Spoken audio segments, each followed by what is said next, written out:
Last time we finished reading about views. Today we are going to continue with the section 8 of this chapter. From the divine realms to the infernal. Monks, there are these four kinds of persons found existing in the world. What for? Here, monks, some person dwells pervading one quarter with a mind imbued with loving kindness, likewise the second quarter, the third and the fourth, thus above, below, across and everywhere, and to all as to himself, he dwells pervading the entire world with a mind imbued with loving kindness, was exalted, measureless, without hostility, without ill will. He relishes it, takes a liking to it, and is thrilled by it. If he is firm in it, resolves upon it, often dwells in it, and has not lost it when he dies, he is reborn in companionship with the Devas of Brahma's company. The lifespan of those Devas is an eon. The worldling remains there all his life, and when he has completed the entire lifespan of those Devas, he goes to hell, to the animal realm, and to the domain of spirits. But the Blessed One's disciple remains there all his life, and when he has completed the entire lifespan of those Devas, he attains final Nibbana in the very same state of existence. This is the difference, the disparity, the distinction between the instructed noble disciple and the uninstructed worldling. That is with regard to destination and rebirth.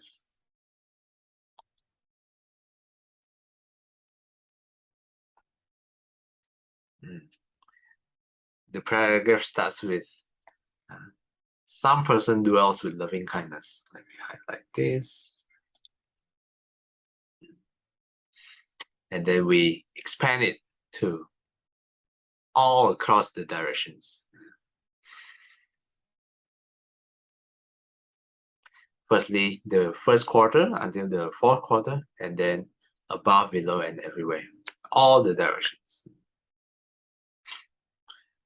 When that person dies, he is reborn in the higher realms, the Devas of Brahma's company. The lifespan is an eon. The worldling, this is important. This is the important difference. The worldling remained there all his life, but afterwards, what happens? After they complete the lifespan, after they pass away from that realms, let me highlight this, they directly goes to the lower realm. Yeah. Not even goes back to the human realms, because they have exhausted their good karma, so to speak. And then when they exhaust their karma, they have to go back to the lower realm. But that is for the worldlings. The Blessed One's disciple, the noble disciples, remain there all his life. After passing away, as there was, he attains Nibbana in the very same state of existence. This is the difference between us, worldlings, and the noble disciple, the instructed noble disciple. This is the Sing Hui. Would you like to continue? Here, monks, some person dwells pervading one quarter with a mind imbued with compassion, likewise the second quarter, the third and the fourth, thus above, below, across and everywhere, and to all as to himself. He dwells pervading the entire world with a mind imbued with compassion, vast, exalted, measureless, without hostility, without ill will. He relishes it, takes a liking to it, and is thrilled by it. If he is firm in it, resolves upon it, often dwells in it, and has not lost it when he dies, he is reborn in companionship with the devas of streaming radiance. The lifespan of those devas is 2 eons. The whirlings remains there all his life, and when he has completed the entire lifespan of those devas, he goes to hell, to the animal realm, and to the domain of spirits. But the Blessed One's disciple remains there all his life, and when he has completed the entire lifespan of those devas, he attains final nibbana in that very same state of existence. This is the difference, the disparity, the distinction between the instructed noble disciple and the uninstructed worldlings. That is, with regard to destination and rebirth. Thanks, Sister Singhui. The exact same pattern, except two main differences. Can you notice? Do you notice which one? Firstly, loving kindness is replaced by compassion. And the second difference, actually probably three differences. Here, he is reborn in companionship with the devas of streaming radiance. Previous one, for loving kindness, is reborn in the company, the devas of Brahma's company. The previous one, for loving kindness, the lifespan is 1 eon. This one is 2 eons. And the rest are the same, the exact same pattern. Okay. Next is the Shomei, would you like to read?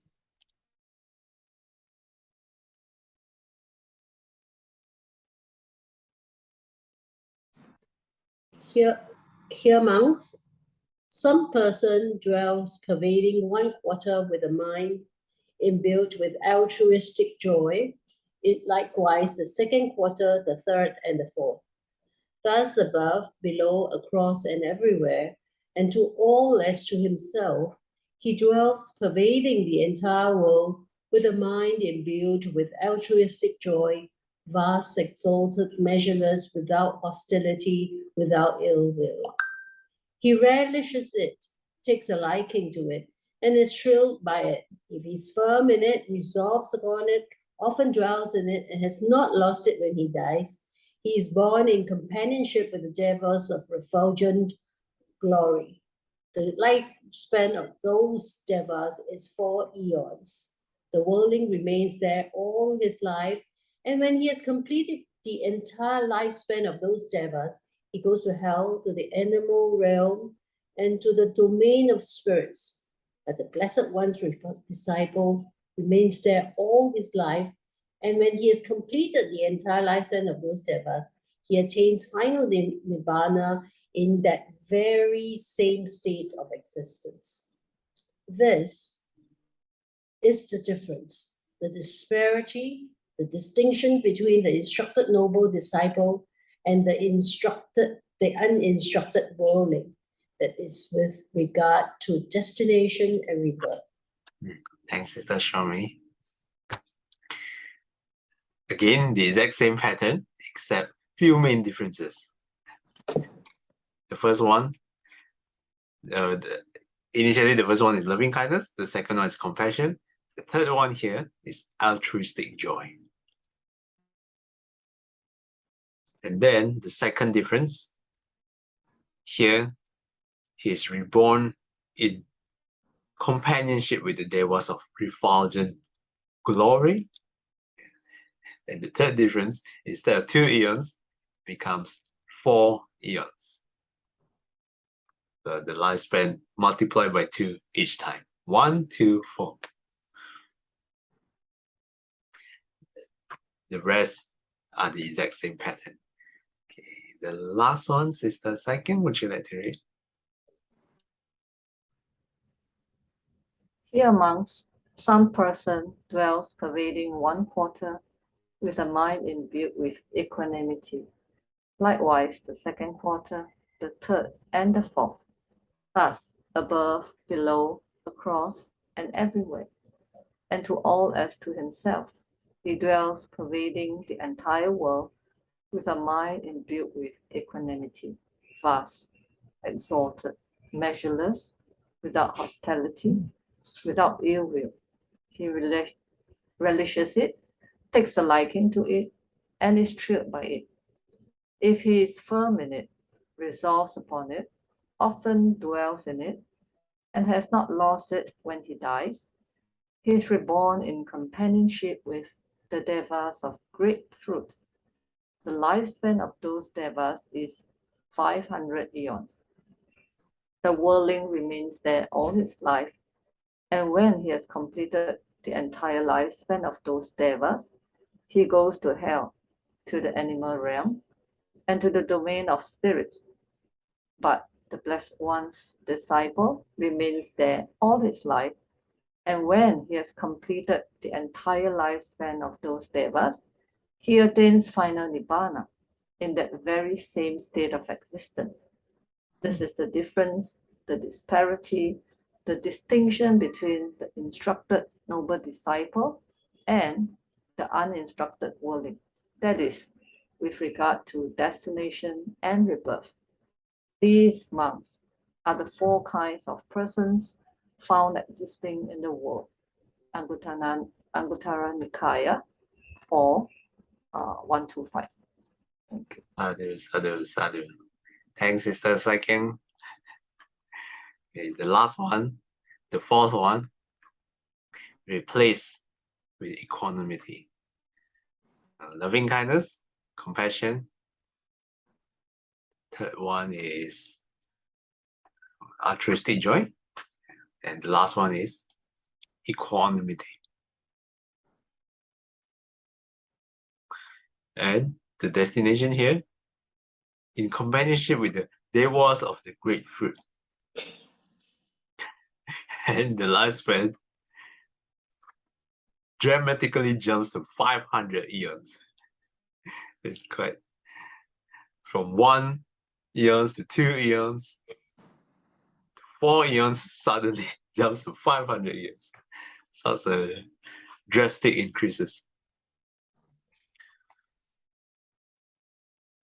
In this case, equanimity seems to be the highest out of all 4 defined qualities. In this case, shouldn't we directly practice equanimity? Just skip all the first 3? But if you can, maybe. But usually the highest quality is also the most difficult to cultivate. So if you can't practice equanimity yet, you can start with loving kindness. If you have fully mastered loving kindness, maybe you can jump to compassion. And then you can start with, continue with altruistic joy. But you don't have to completely master one quality before jumping to the second one. You can do it. You can mix and match which one you feel like practicing. Just do it. It's still better than not practicing at all. So these are the 4 kinds of persons existing in the world according to this sutta. And just to highlight again, the difference is that we worldlings, even if we reach those heavenly realms, we will go back to the lower realms after we exhausted the karma. But the instructed noble disciple, they will attain nibbana. Let me highlight this again. In the very same of existence.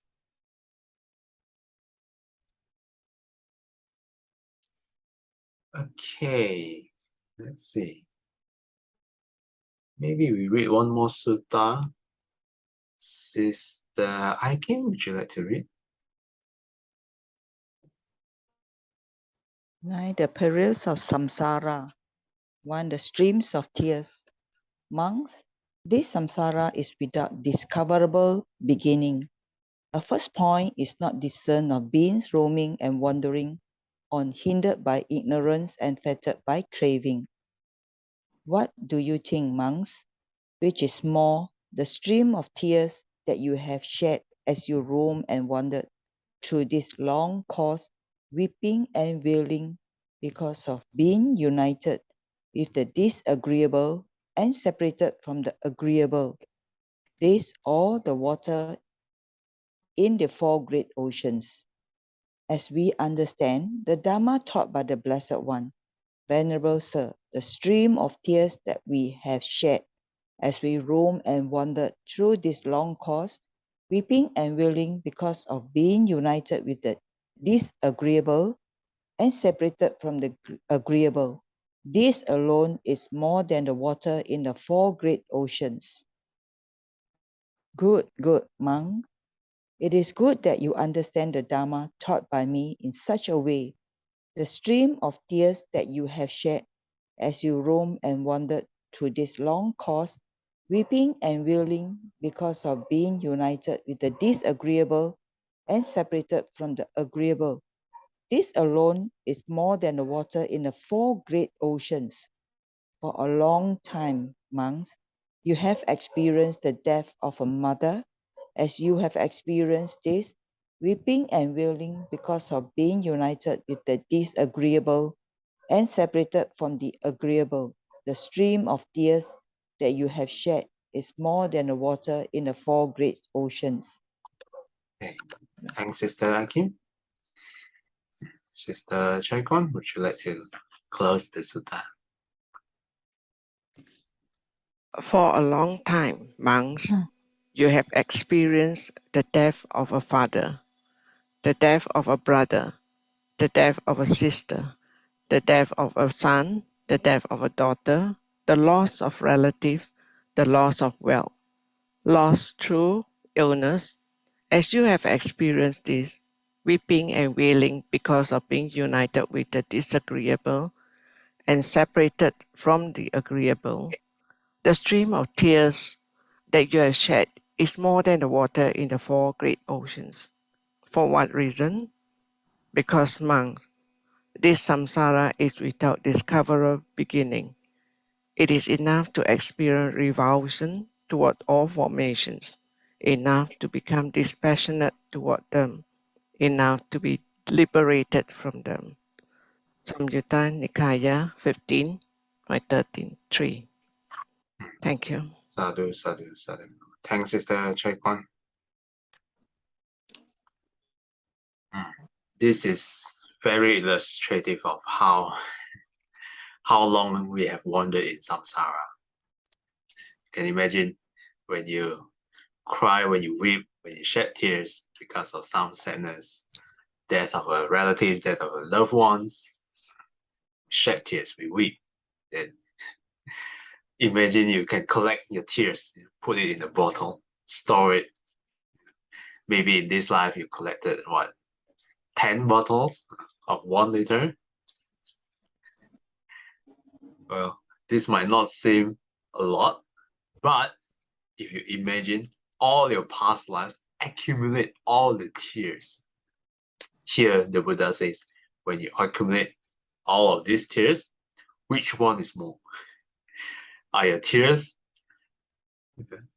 or the four great oceans? Here, the monk said, your tears, after accumulating for such a long time in samsara, is more than the four great oceans. So you can imagine how long have we wandered in this samsara while shedding tears, while suffering. Very illustrative sutta. Okay, 8 a.m. Just nice. Any questions or comments from you?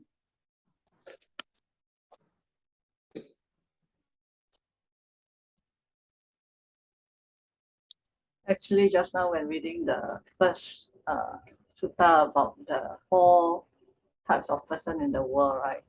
And it kept me thinking, how come there's a difference between us willing, practicing, and then how come the noble disciple doesn't need to go through the realm of the lower realms, the animal, the hell, and all that.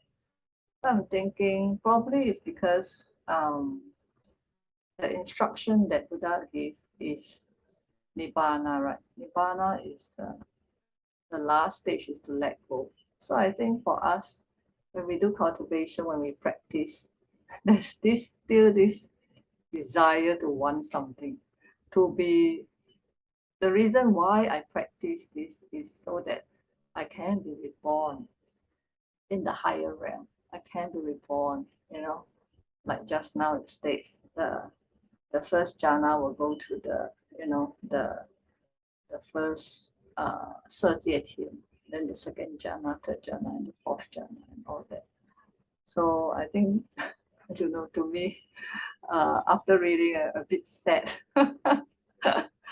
Put in so much effort to cultivate, and then in the end, after all the enjoyment, ta-da, you still go down to the hell and then the animals and all that. But having known that, then we should reflect and see what the Buddha actually teaches. Yeah, because of impermanence and not self, we have to let go when we cultivate and practice. Yeah, and not to have the desire. No clinging. You cling it, you cultivate the merits, you will get, that means you perform good, wholesome karma, you'll get your reward in the happy realm. But after that, you use up all your karma, what happened? You go down. Yeah, so that's my Yes. reflection on that sutta. Okay. Thanks for the comment, Sister Saiken. Well, if you are sad that we'll go back to the lower realms eventually, then why not become the instructed noble disciple? Well, I mean, just to be clear here, the instructed noble disciples is already stream enterer and above. Yeah, that's why they cannot go back to the lower realms anymore. Anyway, thanks for the comment. Yes, it's true. But still, it's still better to go to the realms rather than directly go to the lower realms because we're not practicing at all. So still practice while you can, while we are not instructed noble disciple yet. It's still good to be reborn in that realm. Yeah. Thanks for the comments again. Anyone else would like to add?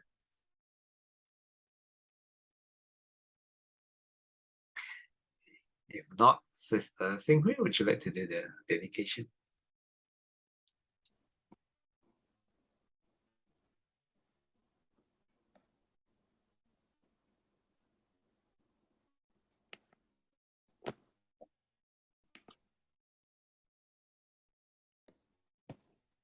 回向，愿消三障诸烦恼，愿得智慧真明了。我愿罪障悉消除，世世常行菩萨道。阿弥陀佛。Thanks, Sister Xinghui. Till we meet again. May we be guided by the Buddha, Dhamma, and the Sangha. Sadhu, sadhu, sadhu. Have a discomfortable Saturday ahead. By the way, right now the ones that have been doing the sharing is me, Sister Saikyang, and Sister Billy. But if you'd like to do the sharing or lead the sessions, please let me know as well. Don't be shy. Okay, thanks everyone. Have a good weekend. I'll see you guys next time. Thank you. Goodbye. Bye-bye.